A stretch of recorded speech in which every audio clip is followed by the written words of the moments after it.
28 তারিখ দুপুরবেলা আমরা পরিবারের সকলে মিলে পৌঁছে গেছিলাম হাওড়ার শ্রীরামকৃষ্ণ সংঘে। কারণটা ছিল আমার মেয়ের চিনির 1 বছর জন্মদিন উপলক্ষে সেখানকার ছোট ছোট বাচ্চাদের জন্য মধ্যাহ্ন ভোজনের আয়োজন।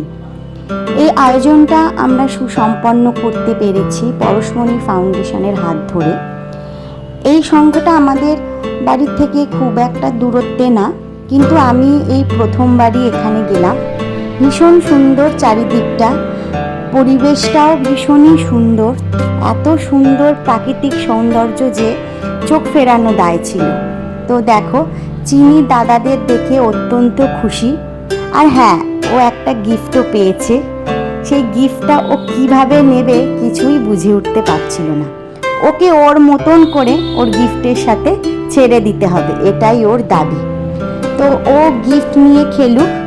তারপর আমরা সিঁড়ি দিয়ে চলে গেলাম ওপরে, যেখানে ছিল ঠাকুর, মা, স্বামীজির ফটো, যেখানে আমরা প্রণাম করে মাল্যদান করে আমরা আবার আমাদের মেন উদ্দেশ্যের দিকে চলে যাব। এখানে আমরা প্রণাম সেরে নিচ্ছি। জায়গাটা ভীষণ সুন্দর, ভীষণ স্নিগ্ধ জায়গাটা। তো দেখো, এখানে ঠাকুরকে মালা দান করা হচ্ছে।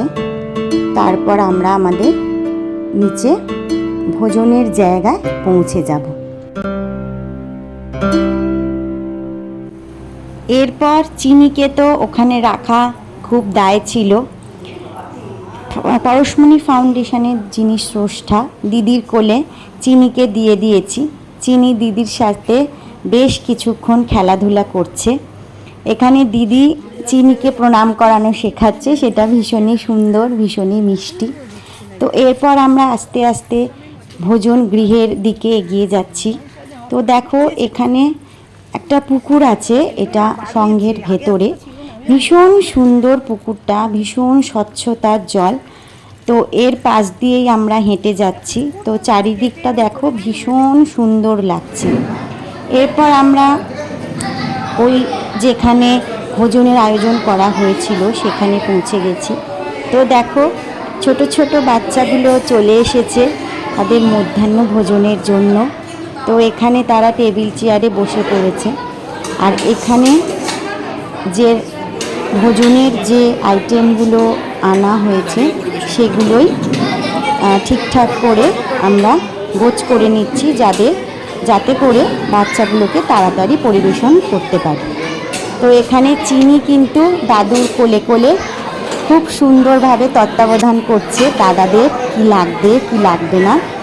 এইভাবেই, ও তো ভীষণ ছোট, তাই ওর মতো করেই ও তত্ত্বাবধান করছে।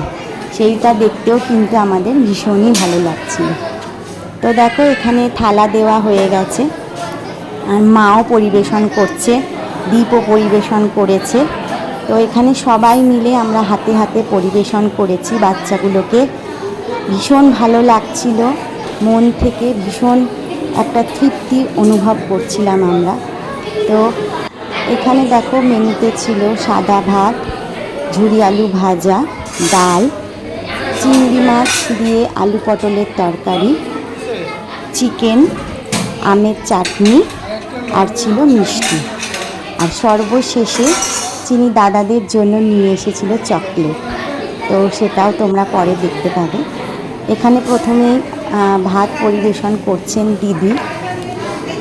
তো তোমরা দেখতে থাকো বাকিটা, আশা করছি তোমাদের খুব ভালো লাগবে।